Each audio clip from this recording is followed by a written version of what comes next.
I'm reading a book by physicist David Bohm, Wholeness and the Implicate Order. Introduction. This book is a collection of essays representing the development of my thinking over the past 20 years. A brief introduction will perhaps be useful in order to indicate what are the principal questions that are to be discussed and how they are connected. I would say that in my scientific and philosophical work, my main concern has been with understanding the nature of a reality in general and of a consciousness in particular as a coherent whole, which is never static or complete, but which is in an unending process of a movement and unfoldment. Thus, when I look back, I see that even as a child, I was fascinated by the puzzle, indeed the mystery, of what is the nature of a movement. Whenever one thinks of anything, it seems to be apprehended either as a static or as a series of static images.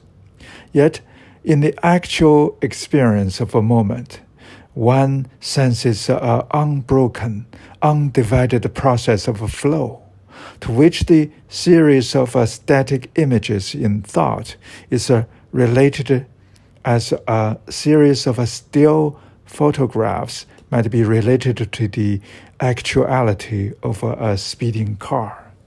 This question was, of course, already raised in essence philosophically more than 2,000 years ago in Zeno's Paradoxes, but as yet it cannot be said to have a satisfactory resolution. Then there is the further question of what is the relationship of thinking to reality. As a careful attention shows, thought itself is in an actual process of a moment.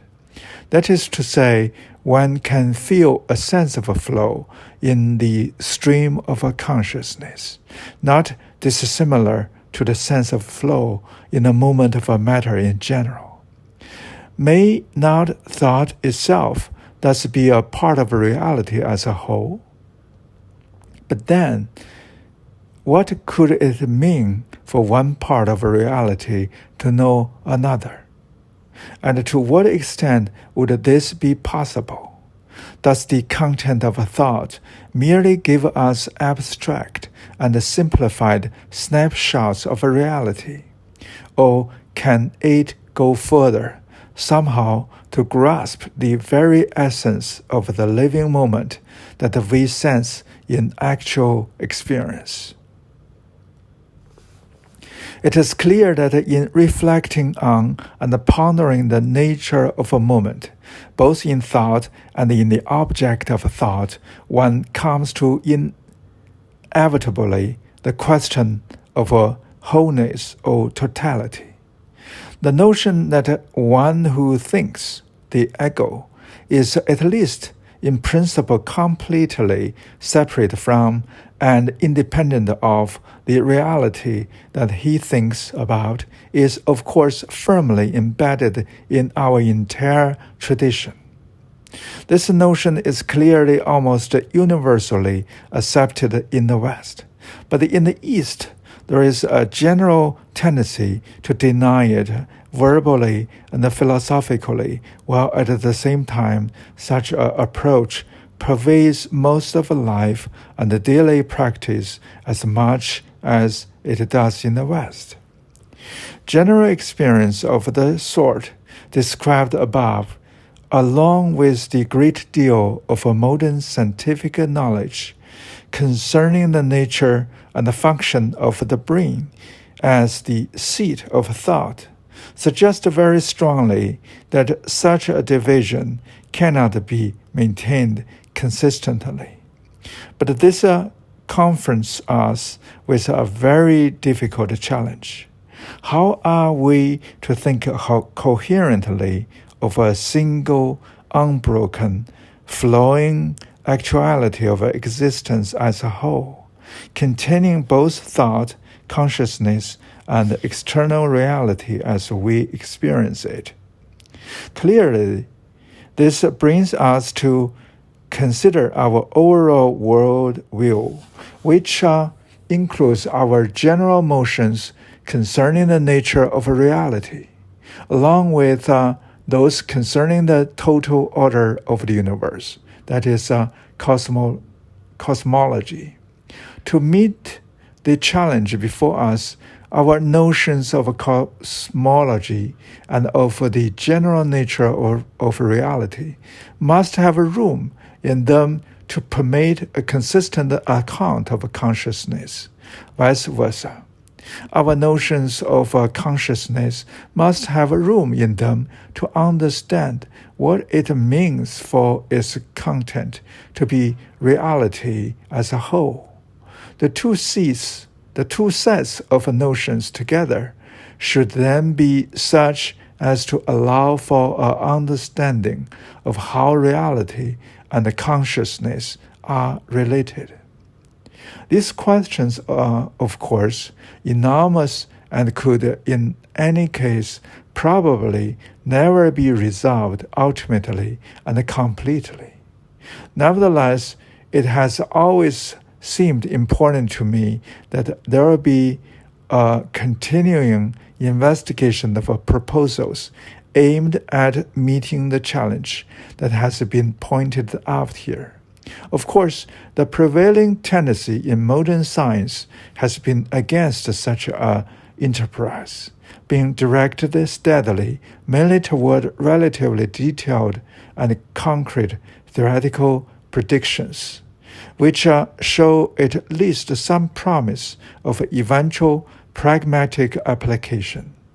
Some explanation of why I want to go so strongly against the prevailing general current seems therefore to be called for.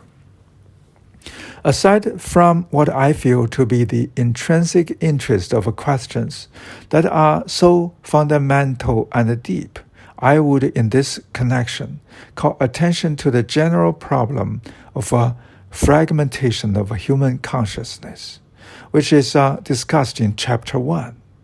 It is proposed that there are the spread and pervasive distinctions between people, which are now preventing mankind from working together for the common good, and indeed even for survival, have one of the key factors of their origin in a kind of thought that treats things as inherently divided, disconnected, and broken up into yet smaller constituent parts. Each part is considered to be essentially independent and self-existent. When man thinks of himself in this way, he will inevitably tend to defend the needs of his own ego against those of the others, or if he identifies with a group of people of the same kind, he will defend this group in a similar way. He cannot seriously think of mankind as the basic reality, whose claims come first. Even if he does try to consider the needs of mankind, he tends to regard humanity as separate from nature, and so on. What I'm proposing here is that man's general way of thinking of the totality, that is, his general worldview, is crucial for overall order of the human mind itself. If he thinks of the totality as constituted of independent fragments, then this is how his mind will tend to operate. But if he can include everything coherently and harmoniously in an overall whole that is undivided, unbroken, and without a border, for every border is a division or break, then his mind will tend to move in a similar way, and from this will flow an orderly action within the whole. Of course, as I have already indicated, our general worldview is not the only factor that is important in this context. Attention must indeed be given to many other factors, such as emotions, physical activities, human relationships, social organizations, etc. But perhaps because we have at present no coherent worldview, there is a widespread tendency to ignore the psychological and social importance of such questions almost together. My suggestion is that a proper worldview, appropriate for its time, is generally one of the basic factors that is essential for harmony in the individual and in society as a whole. Let me stop here and continue in the next episode.